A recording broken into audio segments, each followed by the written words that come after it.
Hello and welcome to the Wednesday class. This is lesson 8, Judges 8, and it is the completion of the Gideon story today. But before we begin, let us go ahead and open with some prayer. Most gracious and loving God, in all that you do, watch over us, guide us, and lead us into wisdom. Help us find meaning in the words we read today, in your word. Help us find understanding in life as we try to understand your word and what it means to us in our lives. And in all things, we thank you and we praise your glorious name. Amen. Well, just kind of a recap. Last week, we in lesson 7, we covered chapter 7 of Judges, and the story itself had 3 components to it. And the first one was the gathering of Gideon's army into a large force. He gathered a very large force, and it needed to be weeded down because God wanted the glory. God wanted all of the he wanted all of the honors for making sure that the Midianites were defeated. And so God winnowed it down. He first had Gideon winnow it down a little bit and told all of those that were maybe had a little shaky knees to go back home, that they weren't needed. And so then then Gideon was instructed by God then to take them all to a creek after a long hot day of marching, take them to a nearby stream where they could drink some water. And determining on how they drank water, God winnowed it down again to just 300. And with that 300, that's how God was going to drive the Midianites out, and also claim all of the glory, all of the responsibility for the win would belong to God. So, they now have a troop of 300, and they go to the valley of Jezreel, and Gideon divides them up into 3 groups, has them with torches hidden by the clay jars, and each one of them had a trumpet in their they had a trumpet and a torch. They had 300 men with a trumpet and a torch, and and when they uncovered the torches and blew the trumpets, it frightened the Midianites to the point where each one of them drew their sword and they started fighting each other, and they started doing a fighting retreat from the area, and they started fleeing out of the area. Well, of course, there was also the dream that Gideon was told to go down and listen to, that gave him the courage to go ahead and do this thing. But they routed the Midianites and started driving them out of the area. And it was just this small group of 300. And that's as far as God had given instruction for, you need to know that was as far as God had given Gideon instruction to do. Everything that happens from this point forward is Gideon's doing. And that includes what happens here in the rest, what happened last week in the rest of chapter 7. This is all Gideon's doing. That God, from that point forward, is no longer really part of the story of Gideon. And that's an important aspect of this. I want you to remember that last week we also looked at when they made the charge, and when they made the charge and all of that, they were just like the previous 2 judges. They were supposed to say, "For the Lord," and then they would charge. But in this story here in chapter 7, they not only said "for the Lord," but they also "and for Gideon." And that is also a very important aspect of this story. So they rout the enemy, the Midianites, and they start fleeing out of the area. And Gideon then, again, from this point forward, Gideon is acting on his own. Gideon then calls up all of those people that he had sent home to their tents, with the exception of Ephraim. He calls all of them up to go out. He calls Zebulun up, and he calls Manasseh up, and he calls his own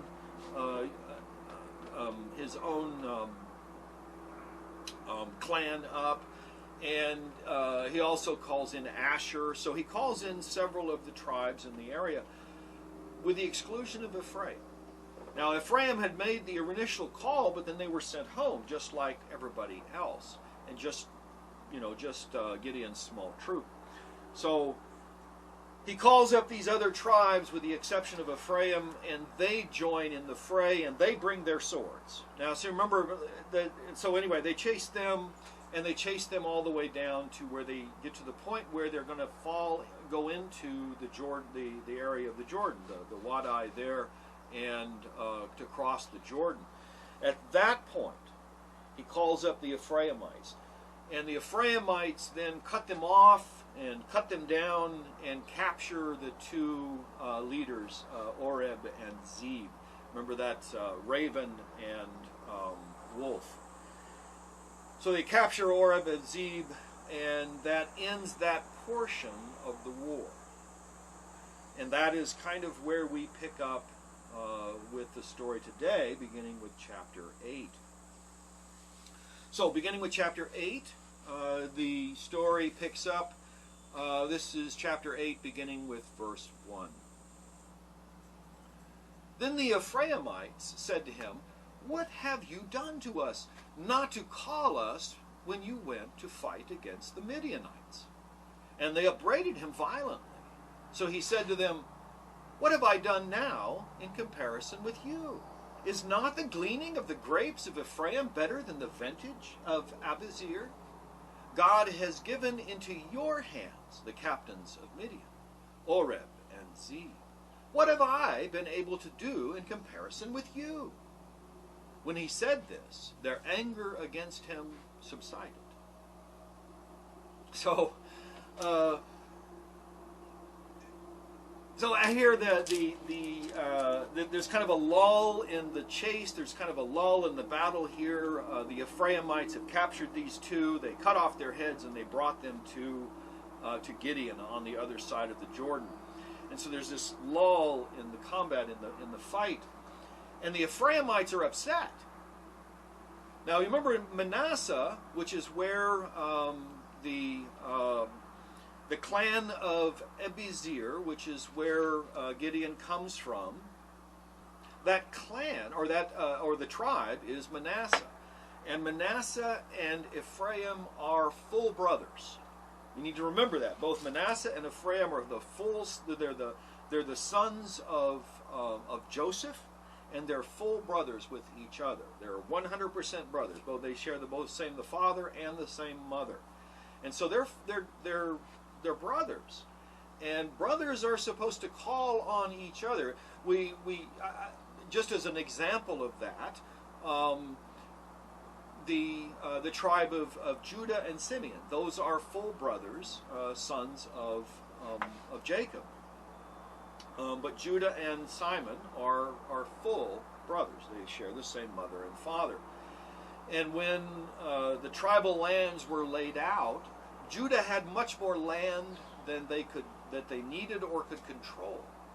And the tribe of Simeon, their brother, joined with them and just really kind of blended into them and just disappeared from history in that way, is that they became indistinguishable from each other. Everybody who lived there became known as Judah,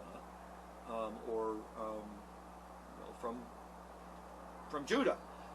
Whether you were from the tribe of Simeon or the tribe of Judah, you were known as a Judahite. So, anyway, that's kind of why, that's part of the reason why Ephraim is upset, is what have you done to us, not to call us when you went to fight against the Midianites? It wasn't just the fact that they had failed to call their brother to come and aid in this battle, but the Ephraimites also felt that maybe they were being left out so that they wouldn't get any of the booty.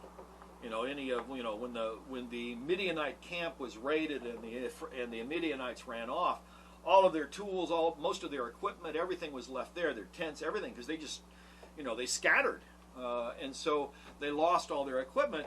And so that means that Gideon and those that he called up already, Asher, Zebulun, and those that he called up, those got to share in all the spoils of the battle, and the Ephraimites were left out. And so Gideon really kind of he sends it back to them, saying, and he says to them, and it's kind of like a phrase of the day. Maybe it's something that he take from one of the local, from a phrase or something that's said, a local colloquialism or something like that.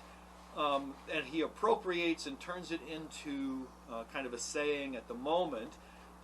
He says, well, what have I done in comparison to you? What great thing have I done that is comparable to the great things that you have done? And then he uses this saying, is not the gleaning of the grapes of Ephraim better than the vintage of Abiezer?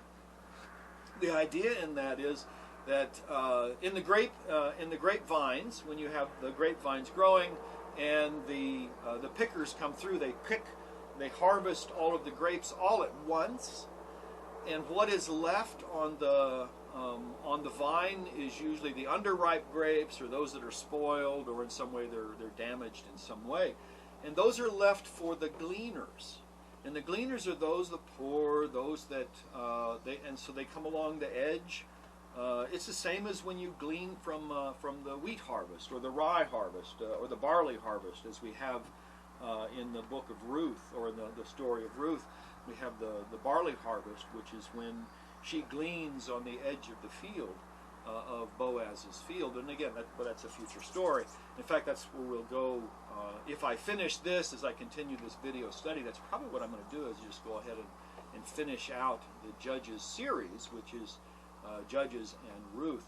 Okay, so he says, what have I done in comparison to you?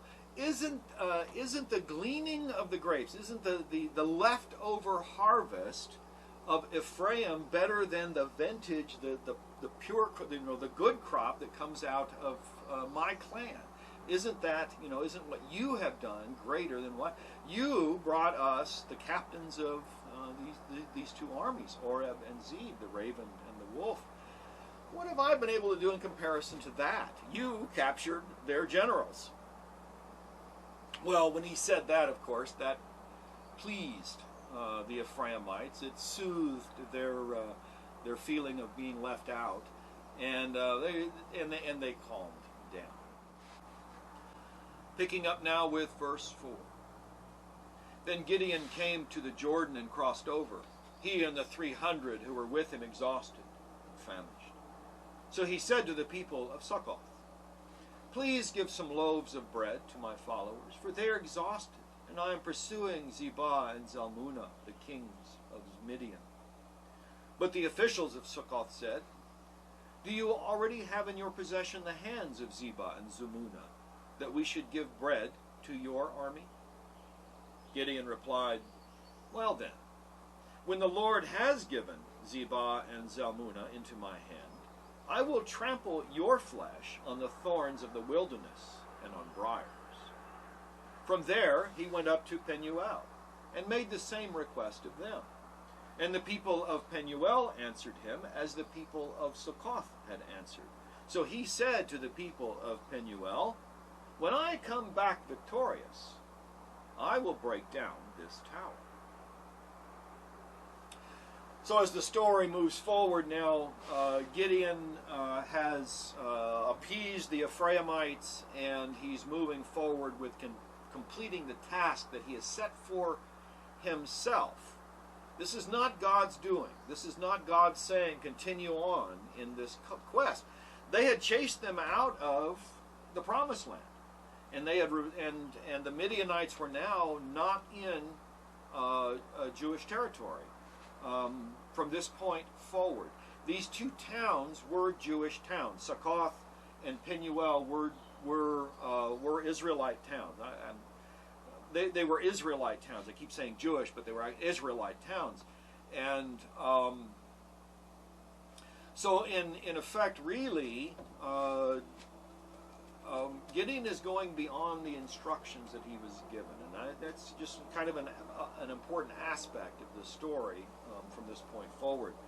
So he crosses over the Jordan, and with the 300 that were with him, and they're famished. They're exhausted from this journey. They've come all the way from central Israel or central territories of the Promised Land, all the way to the edge and beyond, fighting all the way.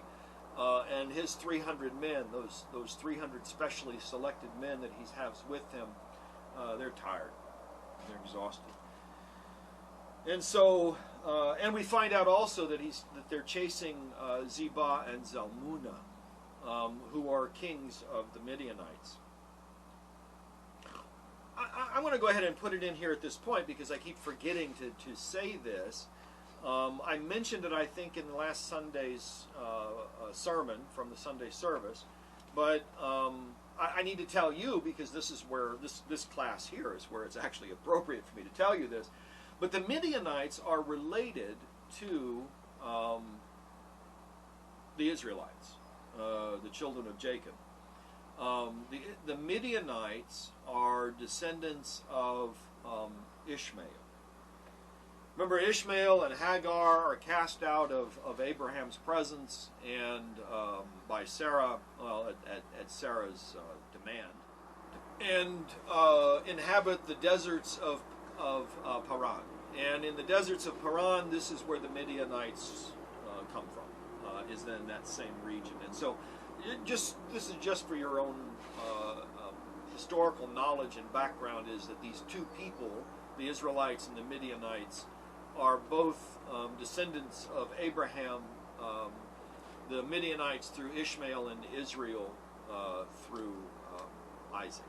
And so there's the balance between the two, and there's the thing that connects these two peoples together, and why these two peoples are basically enemies of each other. So anyway, Gideon's army, his 300 men, his troopers, they arrive at the village of Succoth. And they ask the villagers of Succoth for some assistance. They're exhausted, they're tired, they need some food. Can you give us some bread? It's all they ask for, is a little bit of bread. And the town officials at Succoth really basically say, well, we're not going to help you because, we're right on the, and here's the reasoning. I would imagine here is their reasoning, is that you've got 300 men, you're chasing an army that is still outnumbers you 3-1 from best accounts that we have. You have not captured their generals or their kings in this case. You haven't captured them. And we're right on the border of their territory here. We live right on the edge of where they are. If you lose, we're going to pay the price. Well, Gideon pretty much informs them, well, if we win, you're going to pay the price now. And basically tells them that he's going to punish their elders. So he moves on from there. He's going to punish their elders by...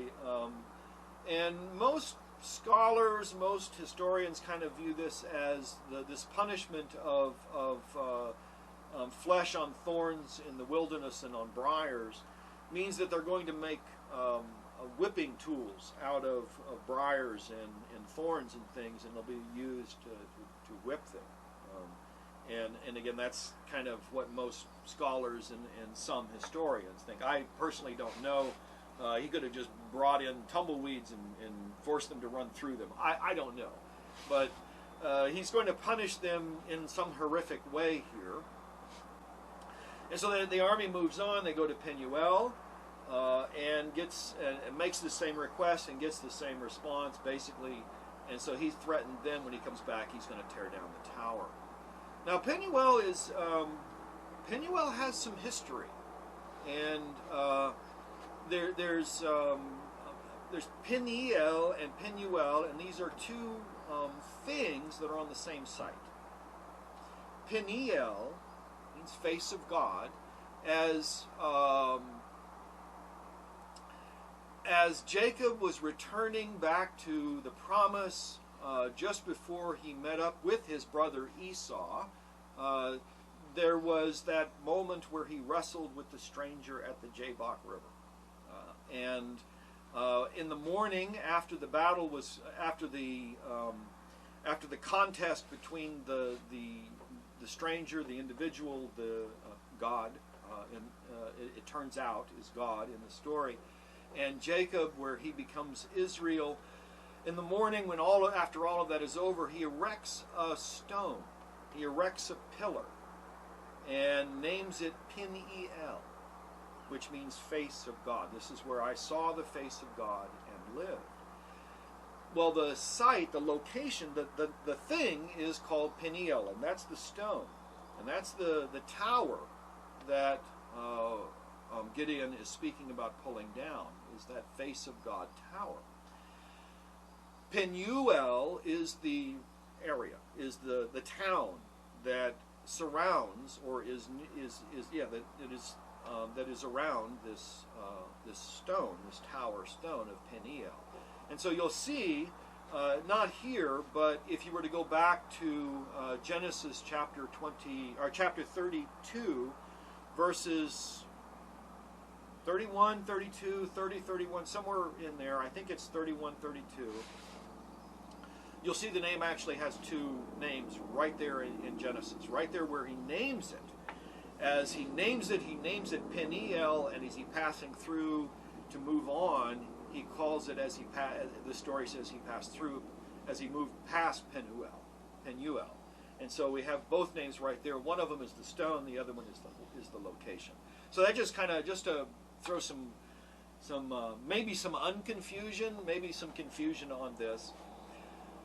But there's a little town that built up around there, and the town is called Penuel. And Gideon says, well, when I win this battle, I'm going to come back, and I'm going to pull down your guard tower. I'm going to pull down your tower. And so there we are.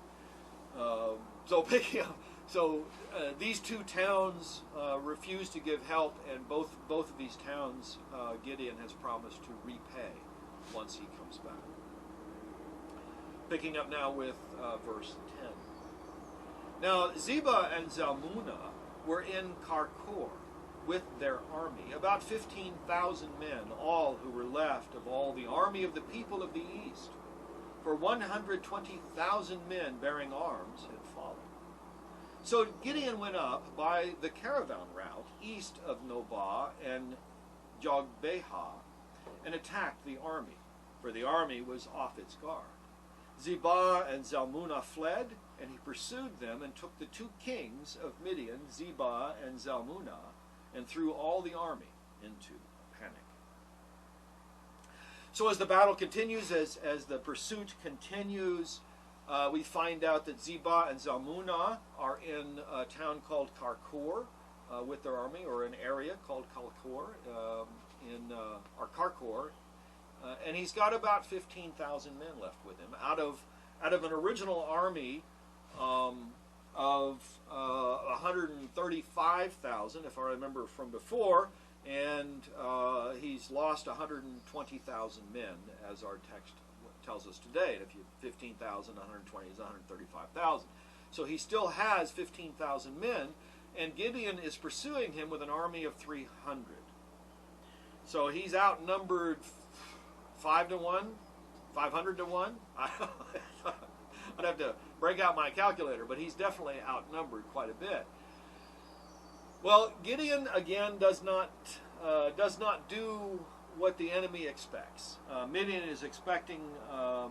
There's two things Midian might be expecting: either that the army has stopped pursuing him and have turned back because they're well outside their own territory now, or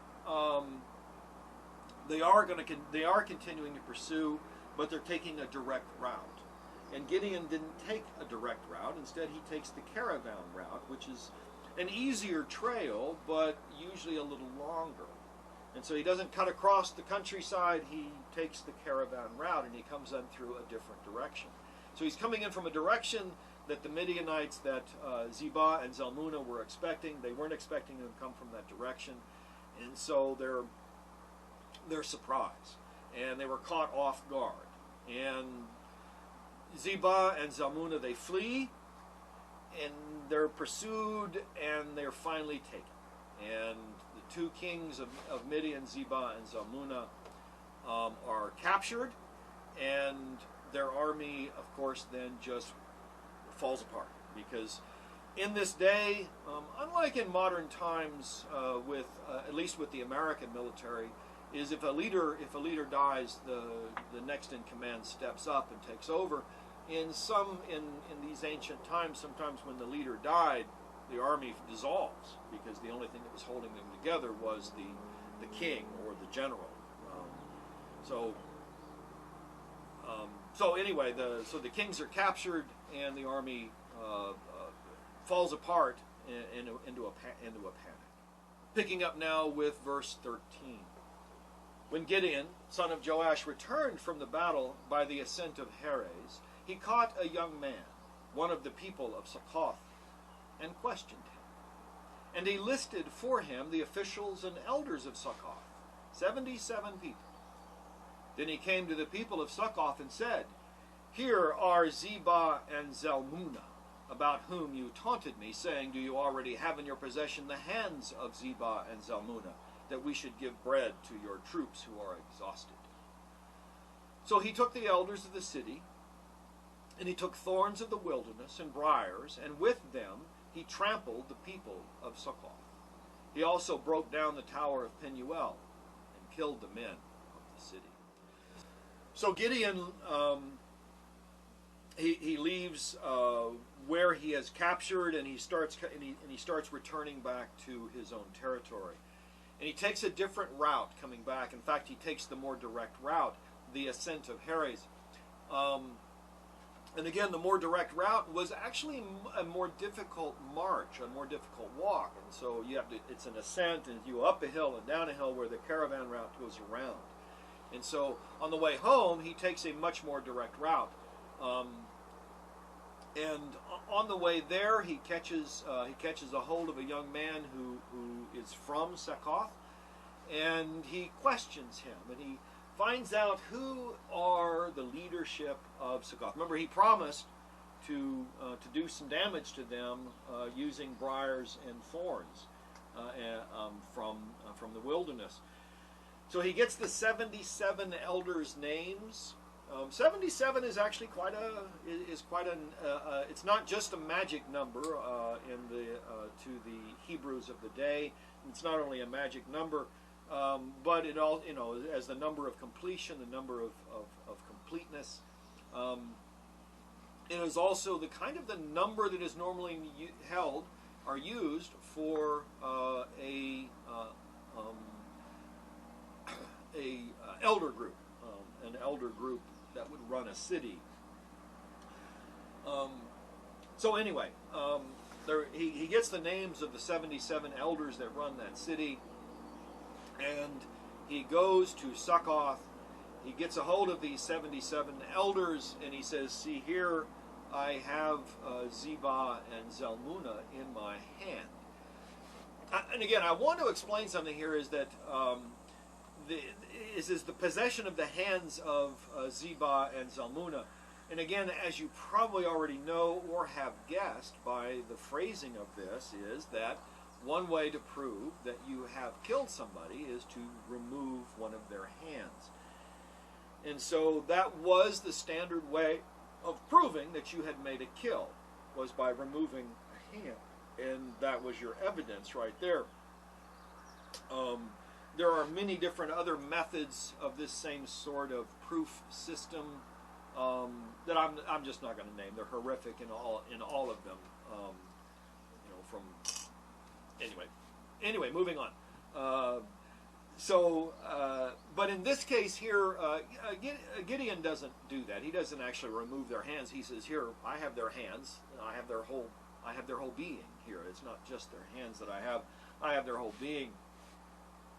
And so as the story goes on, he takes the elders of the city, and he takes the thorns of the wilderness and the briars with him, and trample the people of Succoth. And again, it could be that he forced them to, to walk through thorns and briars, or it could have been that he piled thorns and briars on top of them, and the army marched over the top.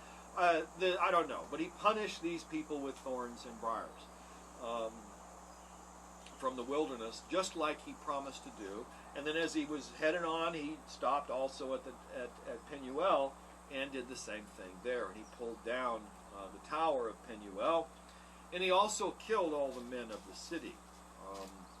At Succoth, he killed all the he punished all the elders with pain and torture, but at Penuel, he killed all the men of the city. And so he treated the two cities differently, and it could very well be because of the location. Penuel, face of God, should have been a place where kindness was handed out. I don't know. So, moving on.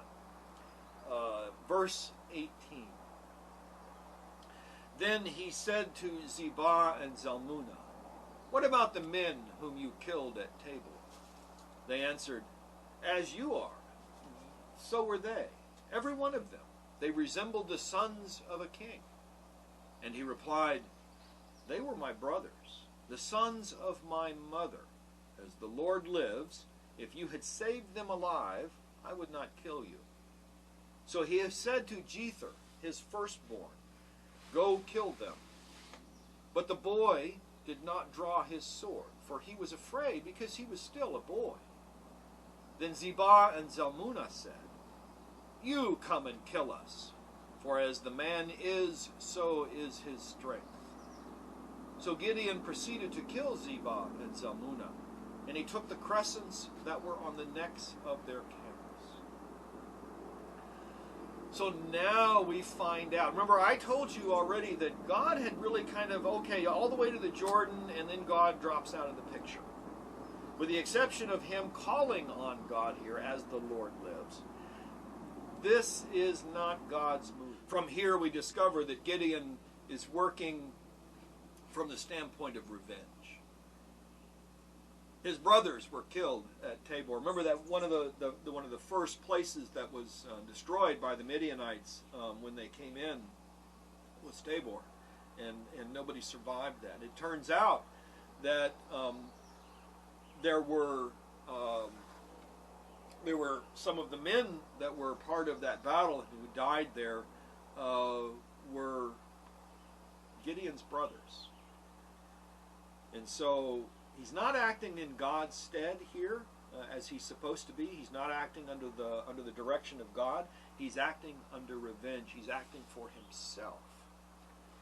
So he asked them, he says, "Well, do you remember these young men that you killed at Tabor? Do you remember the men you killed at what about them?" It's the response from the Midianites is, "Well, they looked a lot like you." And I want you to note here that they said they resembled the sons of kings. This is a problem. Now, it becomes a difficulty for Gideon's family, and we'll see that as we move forward. But I want you to remember the words here that Zebah and Zalmunna, kings in the Midianites, reflected on who they saw at Tabor and saw that they were like royalty, the same as you, Gideon. Well, Gideon then reveals to them and to us that they were his brothers. They were actually his blood brothers. They were the sons of his mother. So they were full father and mother, full-blooded his. And he lets them know that if the Midianites would have shown mercy on the people that they had conquered and captured in Tabor, that he would have shown mercy to them, but since they did not, he's going to have them killed. And here's the story. This is where the story gets a little interesting also. He calls for his firstborn son to come forward. And the story says, tells him that he calls his firstborn son Jether to come forward and to kill these kings. Go kill them. But we discover also that he is a boy. He's carrying a sword, but he's still a boy, which would, since you could join the military, you could be part of one of these things at around the age of 16 in those days, in that time. And there are many examples in our own modern history of young men of 15, 16, 17, sometimes even 14, somehow managing to get themselves into the military. But in those days, in the days of Gideon, this was actually kind of expected that you would join with the men at around the age of 16 or so to start learning the craft of warfare, because you may be called up when you're older. And so you may carry a sword and so forth, but you also may not be in the thick of the battle, but instead you may be on the back lines, carrying water or doing chores or being a runner, which happened quite often even in our modern days. But this boy, this young man, this young fellow of 15, 16 years old or so, somewhere in that age, because he's called a boy still, he couldn't do this. Well, Jether, his firstborn, again will play further into the story, and his timidity will play into the story later also as we move forward. So moving forward, still, Gideon asked the young lad to go kill these two men, and of course he can't do it. He can't draw his sword and do that. And the two kings taunt Gideon and basically tell him, you come and do this yourself. And so he does it himself. He goes in and he kills both of them. And he takes the final note on this section is, and he takes the crescents that were on the necks of their camels. They had gold. It would be gold. It would be just a gold design that's built into the harness and so forth that are on the war camels of these kings. And they would have probably been made out of gold or silver, or a mixture of gold and silver. They would have been of high value. And so he's taking plunder from the two kings, directly from the two kings, by taking these items of gold from the camels. Picking up now with verse 22. Then the Israelites said to Gideon, rule over us, you and your son and your grandson also, for you have delivered us out of the hand of Midian. Gideon said to them, I will not rule over you, and my son will not rule over you. The Lord will rule over you. Then Gideon said to them, let me make a request of you. Each of you give me an earring he has taken as booty. For the enemy had golden earrings, because they were Ishmaelites. We will willingly give them, they answered. So they spread a garment, and each threw into it an earring he had taken as booty. The weight of the golden earrings that he requested was 1,700 shekels of gold, apart from the crescents and the pendants and the purple garments worn by the kings of Midian and the collars that were on the necks of their camels. Gideon made an ephod of it and put it in his town, in Ophrah. And all Israel prostituted themselves to it there, and it became a snare to Gideon and to his family. So Midian was subdued before the Israelites, and they lifted up their heads no more. So the land had rest 40 years in the days of Gideon. So I remind you that in our last section, that little bit about the idea of the royalty of Gideon. And here the Israelites come to him and want him to become their king. Basically, they want a king. This is the first time, really, that we've seen this idea of you become our king. And so this is a new event. And Gideon doesn't want to become the king. It's interesting. You see the shift in who Gideon is from the beginning all the way to this point here. he started off a very reluctant hero. He didn't want to do any of this. He didn't feel worthy enough to do this. He didn't have the skill set to do this. He was nervous. He needed all kinds of reassurance, and he needed all kinds of miracles and signs and things. God had to prove it to him over and over and over again that God was on his side and wanted him to do this. That's how he began. And then after the victory there with the 300 and the torches and the trumpet and the routing of the Midianites in the first place, from that point forward, Gideon moves away from God's choices and starts moving toward what he wants to do. How he's reacting from that point forward is a man on a mission, regardless of where that mission came from. And this is not, the mission did not come from God in this case. And so he's moved from a man of no desire to do any of this to someone who is working on his own, has become a war chief in a lot of ways, has successfully led a victory war where the enemy is not only defeated, but they're put down for good. As the story has it here, they're put down for a long time. The Midianites do not become a problem again for a very, very long time, or at least all the way up to the time of the writing of this, that this story was written down. But the Israelites come to Gideon, and now they want him to be their ruler, their king. And they want to make it a dynastic thing, so that you and then your son and then even your grandson. And so we'll make it a dynasty so that there will always be a member of the Gideon family on the throne. But Gideon turns him down. He says, I will not rule over you, nor will my son rule over you.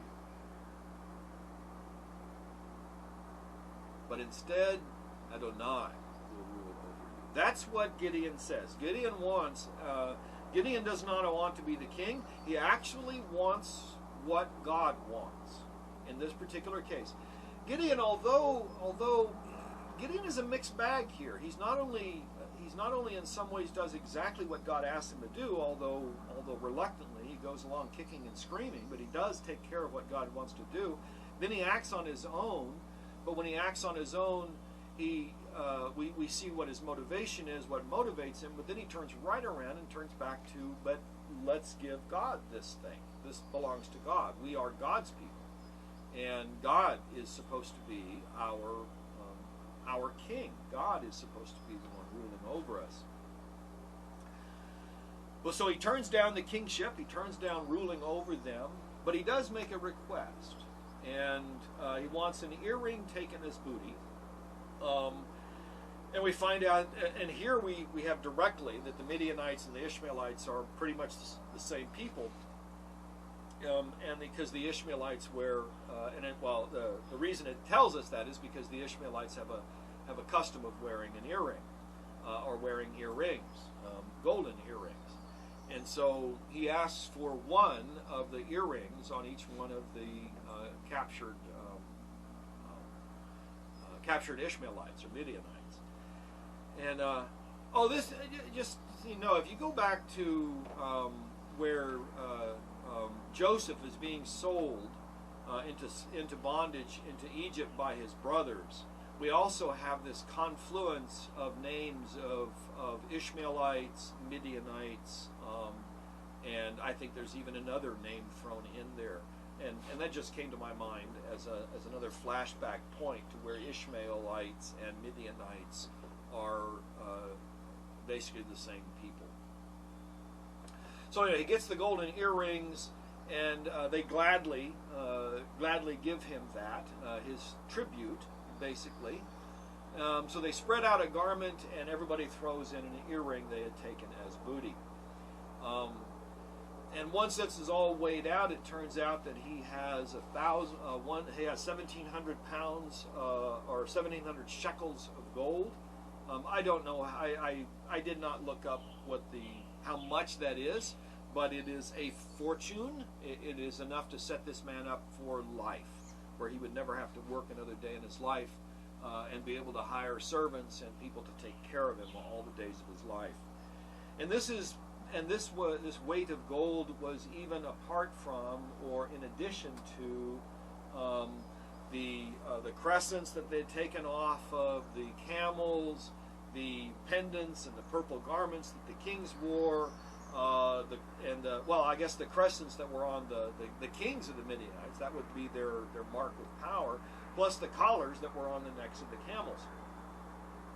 So in addition to all of this gold earrings, he had also this other treasure that would have also been worth a fortune. This man Gideon was set for life, and so he didn't need to be a king.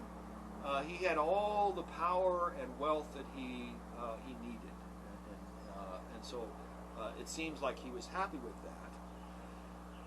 But we find out that, now I want you to remember, if we go all the way back to the beginning of Gideon's first defiant act, where he actually acts out and starts doing God's request, was he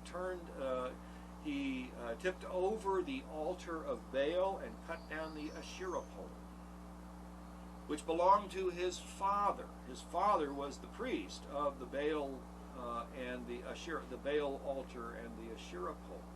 And what's the first thing that Gideon does when he gets all of this wealth and all of this power? He makes an ephod and he puts it in his own town. Now, an ephod is a priestly garment that is worn, that is normally worn, and inside the priestly garment, in a pocket, or in pockets inside the priestly garment, are Urim and Thummim, are the divining tools. And so he creates his own judge's seat or priestly place, with its own ephod and with its own Urim and Thummim divining tools, and he sets up his own shrine. And it doesn't say it's not to God, but we get from the text that it probably is not to God. It is not. It becomes a shrine all to itself. It becomes a place where people come and worship all to itself. And it becomes Israel. It says here, Israel prostituted themselves to it there. That means they sold themselves to this spot, or to this ephod there, which belongs to Gideon and to his family, and it also becomes a snare to his family. Now, I would imagine that it brings a lot of attention to his family, and a lot of wealth, and a lot of continued wealth as they come and people give money to this shrine, to this where this ephod is, and so Gideon's family is becoming more and more wealthy, more and more known, more and more popular, more and more powerful in that.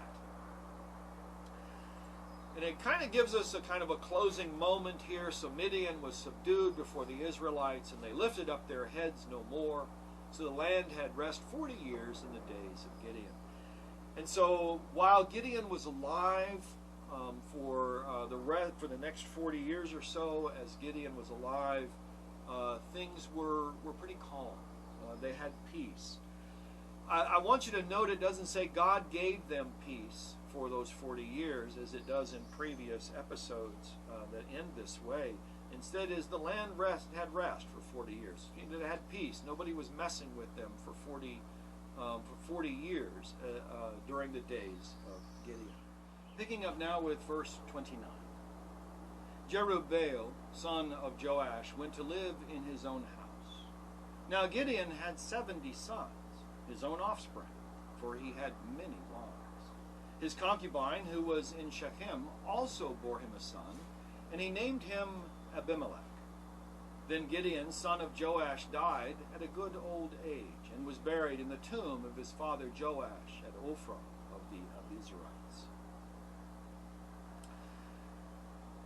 So I want you to note again that they begin by telling us his other name, or by starting off with Gideon's other name, Jerubbaal, son of Joash, went to live in his own house.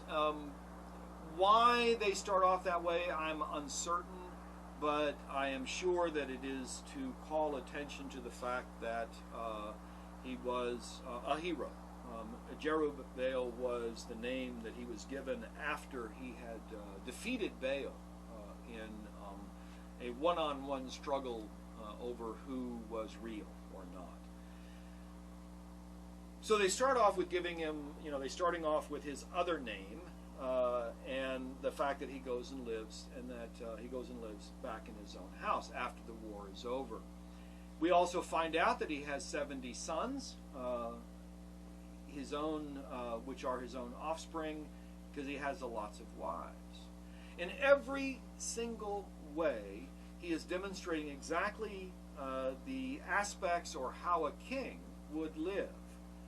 He has 70 sons. That he has a plentiful amount of sons. He has a complete amount of sons. He has, he has tons of offspring, and he's got lots of wives. That is the sign of a king. A king maintains a harem. A king has just tons and tons of children. This is how a king lives.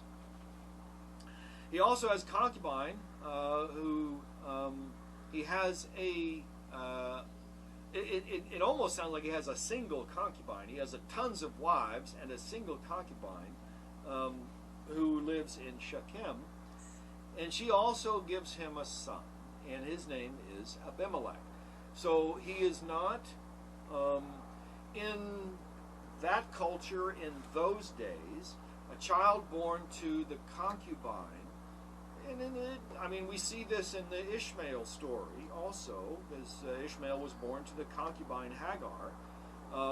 We see that in these stories, the concubine's children are never as prominent or as important as the children of the wives, or especially the children of the first wife.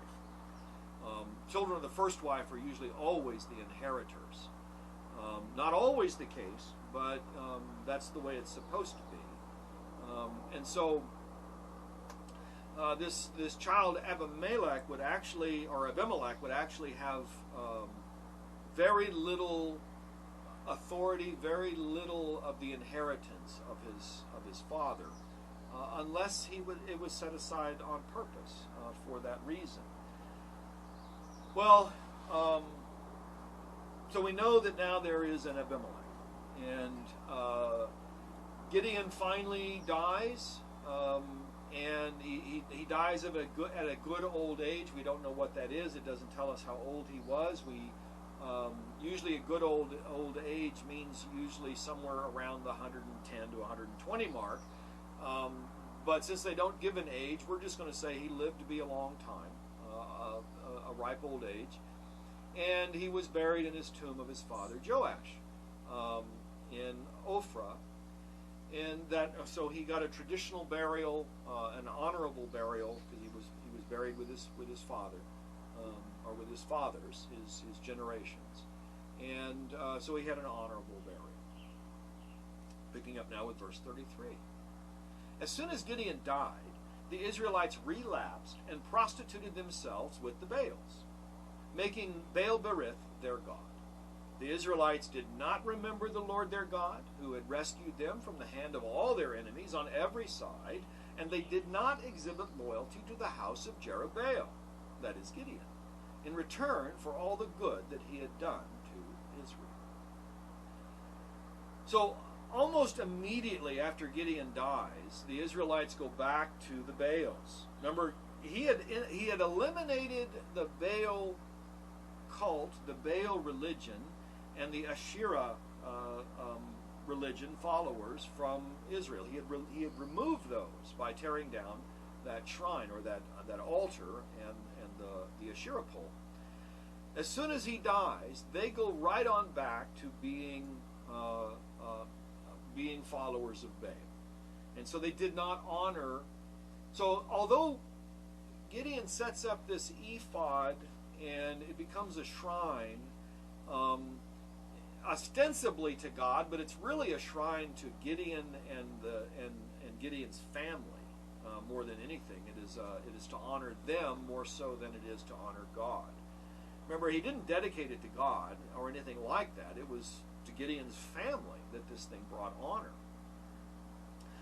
And so at the end of this, although he wasn't anti-God for Baal, Gideon also was not did not progress or push God out into the people and say, here's who you should believe in, or who you should follow. Instead, he sets up this kind of a neutral shrine to his own self and his own family. And so as soon as he's dead, they not only don't honor Gideon, they also don't honor Adonai, their God. And so that's kind of, the Israelites did not remember Adonai, their God, and and all the times that he'd rescued them and done for them. The fact that the 300 were able to rout the Midianites under God's control or under God's direction was sidetracked by the phrase for Adonai and for Gideon. When that happened, it just really distorted the picture for the Israelite people, and they started following Gideon instead of God. Even though he turned down the kingship, he was kind of viewed as still the leader. The Gideonites, the children of Gideon and Gideon, were viewed as the leader. Well, that ends our story for today. As a side note, just as something that has just occurred to me again, help me remember, was that Succoth, that town that refused to give them aid. Succoth is a hut or a booth, and so Succoth is named hut or booth, which tells you then that it should have been a place of hospitality, because that's what a booth is for. A booth represents, you build a booth during the harvest season, and it represents hospitality. And so here, the people of Succoth, who should have shown hospitality, did not, and so they become God's enemy here and need to be punished. And again, the same with Penuel, face of God. Of all places, this place should have shown an aspect of God of hospitality and warmth. Okay, enough of that. The next week, we pick up chapter 9, and we will continue with the story of Abimelech, or Abimelech, depending on how you want to pronounce it. And so I look forward to that. The story of Abimelech should be pretty interesting to you all, and we'll see. We'll see. I hope you enjoyed this lesson today. I hope you got something out of it. Go in peace to love and serve the Lord. And all God's people said,